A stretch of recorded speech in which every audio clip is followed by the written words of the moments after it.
Hello, everyone, and welcome to Quad Radio as we make our way here on a Friday evening pre-Maxis General GNCC. And congratulations to Chris Borich, the round one winner, and basically picking up where he left off there last season, and that is in a winning spot. And congratulations, Chris, on the win down at River Ranch, man. I know that looked like you had a pretty good race day, and your hands full all day right up there until about the last mile or so. Yeah, we had a good day. I mean, can't thank all my sponsors enough for being behind me this year. I mean, it's tough, but we did what we needed to do, go out and get the win. I mean, it was tough at the beginning. I was just setting into a good pace there at the beginning, and first lap just did something stupid, bike turn, went into a tree and went back pretty far, but had to put the hammer down and used up my clutch a bunch trying to play catch up. I mean, we were down like 40 plus seconds at one point, was able to close back up in and basically just sat right into a good pace and just followed those guys, dogged them all day, and when it was time to get going, that's when I took off. So, I mean, bike was working awesome. I felt great and looking forward to Georgia. I know, Chris, I think that race probably showed a lot of maturity, and I think something that someone pointed out to me about your maturity and how you learned to win races, and one of those was that you had to save that bike. And, you know, Barry Hawk with 2 laps, or probably a little more than 2 laps to go, he was out on the trail, and he was radioed back. He said, Chris Borich just went by, and his clutches smell like, you know, they're stinking up the forest, basically. I mean, they were really hot, but somehow or another, you were able to nurse it, man. I mean, was that the game plan once you started overheating them? Yeah, pretty much. I mean, I could tell when the clutch was going. I mean, I was using it a bunch and had to adjust it, and I kept looking down and see how much more adjustability I had on the clutch perch, and seen I had a little bit, and like I said, I put the hammer down, was able to catch up to those guys. I had to pit pretty much 3 times. I mean, when I hit the tree, I bent my clutch lever, had to come in and adjust that.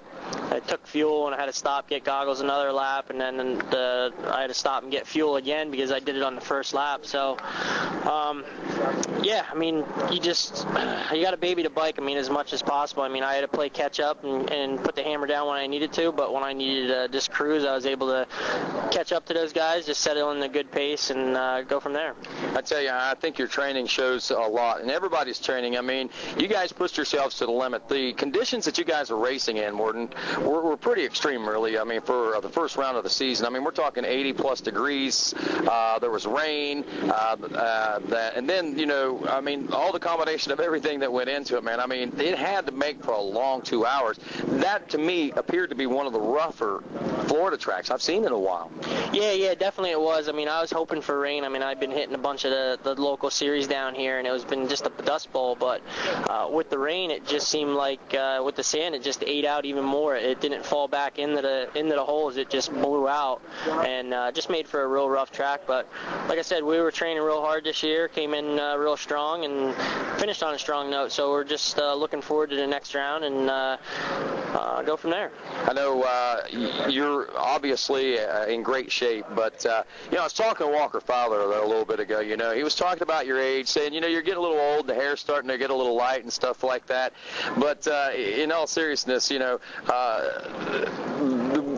close together races. I mean, I know that you race every weekend, but racing a GNCC and racing a local, there has to be a lot of more energy expended in a GNCC.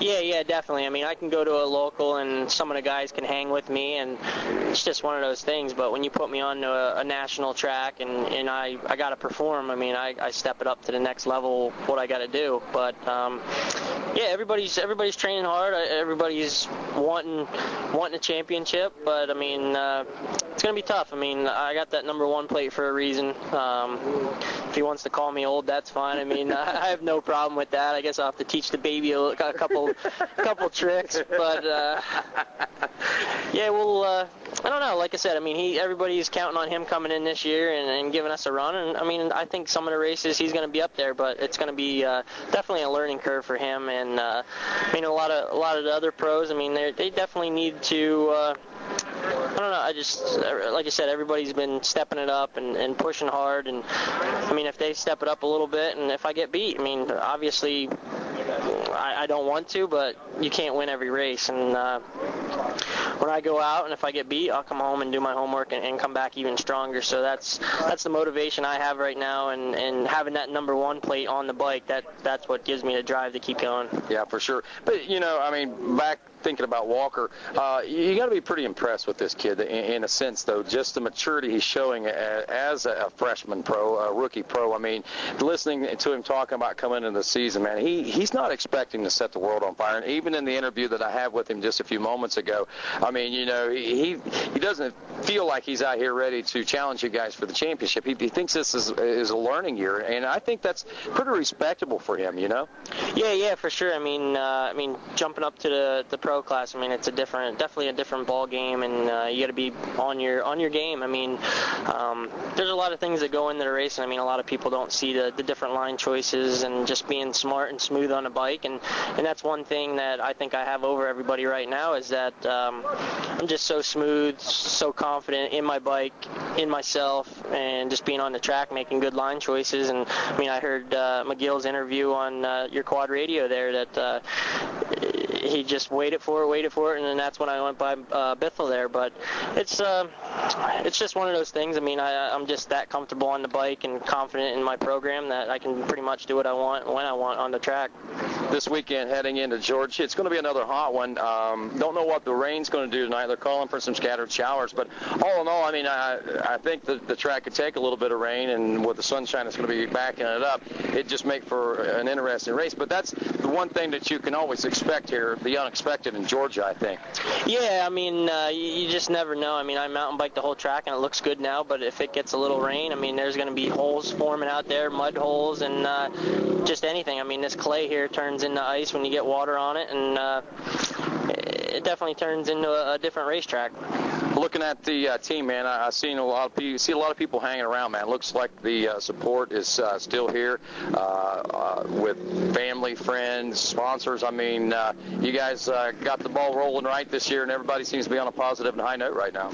Yeah, definitely. I mean, everybody still thinks I'm on a factory deal, which is not true. I mean, we're doing it quite a bit out of our own pocket. I know a couple people have been saying, oh, I wish if I had the factory deal and this and that would definitely help. But, I mean, been there, done that, and definitely helped out. But we're doing it this year on our own and trying to find just outside help.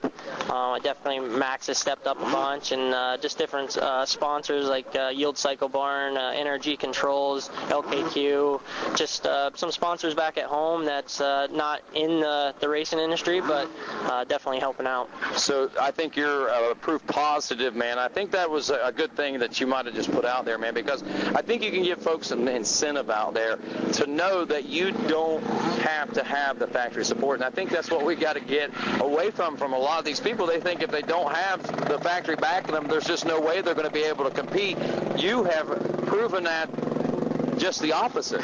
Yeah, I mean, I never had, like McGill, I mean, I never wanted deals like that I wasn't hands-on with the bike. I mean, he had the KTM deal. He never seen the bike. He had the Can-Am deal. He never seen the bike. I want to be the guy in charge of working on the bike and telling my mechanic what to do. And when I went with Suzuki, that's how they wanted it, and I was happy for that, and that's why I took that deal. But, I mean, times are tough right now. Everybody's backing down, and like I said, I'd just like to thank all the sponsors that have definitely stepped up this year and helping me out and keeping this program going, and hopefully go out and win a championship. But like you said, no factory help, and that's about it.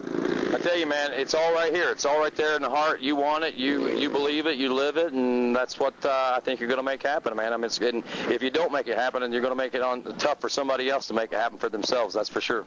Yeah, that's for sure. I mean, I heard another comment saying that a lot of people are out here because it's their job, and not in my case. I mean, I'm out here having fun.